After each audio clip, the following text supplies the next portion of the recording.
नमस्ते दोस्तों, पिछले एपिसोड में हमने समझा था कि सेल बिल डिस्काउंटिंग क्या है और इसका बिजनेस के लिए क्या महत्व है। और आज के एपिसोड में हम जानेंगे कि भारत में ये प्रोसेस कैसे कार्य करता, एक एक स्टेप के साथ। तो तैयार हो जाइए क्योंकि आज का एपिसोड आपके बिजनेस को प्रैक्टिकल नजरिया देने वाला है। सबसे पहला स्टेप है सेल एग्रीमेंट और इनवॉइस तैयार करना। जब किसी कस्टमर को प्रोडक्ट या सर्विस देते हैं तो एक डिटेल इनवॉइस बनाना जरूरी है। और वो इनवॉइस सिर्फ कस्टमर को नहीं, बैंक को भी दिखाना पड़ता है। बिल्कुल सही, क्योंकि बैंक या एनबीएफसी आपके इनवॉइस को वेरीफाई करके ही डिस्काउंटिंग प्रोसेस शुरू करे।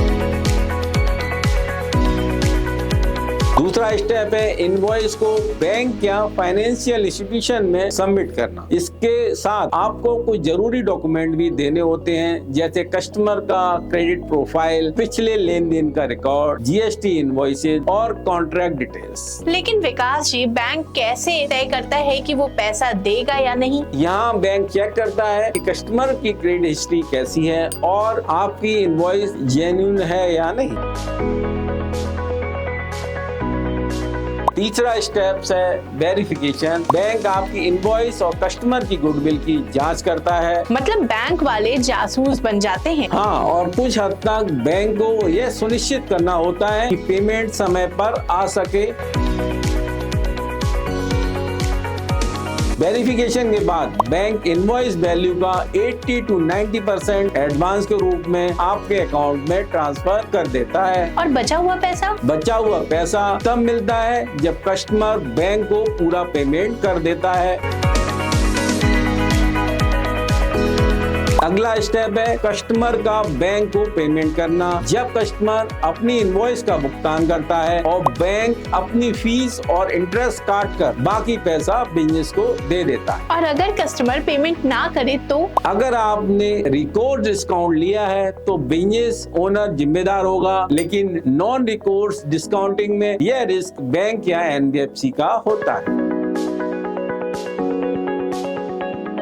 चलो इसे एक उदाहरण से समझते हैं। मान लो एक बिजनेस ने 10 लाख की इनवॉइस बनाई जो 60 दिन में पेमेंट होगी। बिजनेस को तुरंत पैसे की जरूरत है तो वो यह इनवॉइस बैंक को देता है। बैंक इनवॉइस वेरीफाई करके 8.5 लाख रुपए एडवांस दे देता है। 60 दिन बाद कस्टमर 10 लाख रुपए बैंक को चुकाता है। बैंक 15,000 रुपए फीस और इंटरेस्ट काट कर बचे हुए 1,35,000 बिजनेस को दे देता है। यानी बिजनेस को कैश फ्लो की टेंशन ही नहीं रहती। लेकिन विकास जी, भारत के छोटे बिजनेस के लिए ये कितना फायदेमंद है? बहुत, खासकर उन बिजनेस के लिए जिन्हें वर्किंग कैपिटल की जरूरत रहती है। कस्टमर से देरी से पेमेंट की समस्या होती है। अगर बिजनेस ओनर के पास बल्क ऑर्डर है लेकिन वर्किंग कैपिटल और कोलेटरल सिक्योरिटी की कमी के कारण वह उस ऑर्डर को एग्जीक्यूट नहीं कर पा रहा है। इसको एक एग्जाम्पल से समझते हैं। मान लीजिए एक कपड़े का व्यापारी है जिसके पास एक बड़ी फैशन स्टोर से 10,000 शर्ट्स का ऑर्डर है, लेकिन उसके पास पर्याप्त वर्किंग कैपिटल नहीं है और बैंक से लोन लेने के लिए उसके पास पर्याप्त संपत्ति भी नहीं है। ऐसे में वह ऑर्डर को पूरा नहीं कर पा रहा है, क्योंकि उसे सप्लाई के लिए पहले माल खरीदने और फिर उसे बनाने के लिए पैसे की जरूरत है, लेकिन उसके पास तुरंत भुगतान करने के लिए पैसे नहीं है। इस केस में business owner sale bill discounting का फायदा उठाकर ऑर्डर को पूरा कर सकता है। अपने सेल बिल्स को डिस्काउंट करवाने के लिए वो बैंक या फाइनेंशियल इंस्टीट्यूशन या एनबीएफसी के पास जा सकता है। बैंक उसे उसके बिल पर एक सर्टेन परसेंटेज का एडवांस देगा, जिससे वह शर्ट की खरीदारी और मैन्युफैक्चरिंग के लिए इमीडिएट पेमेंट कर सकेगा और ऑर्डर पूरा कर पाएगा। तो दोस्तों, ये तो आपके बिजनेस की ग्रोथ का सलूशन लग रहा है।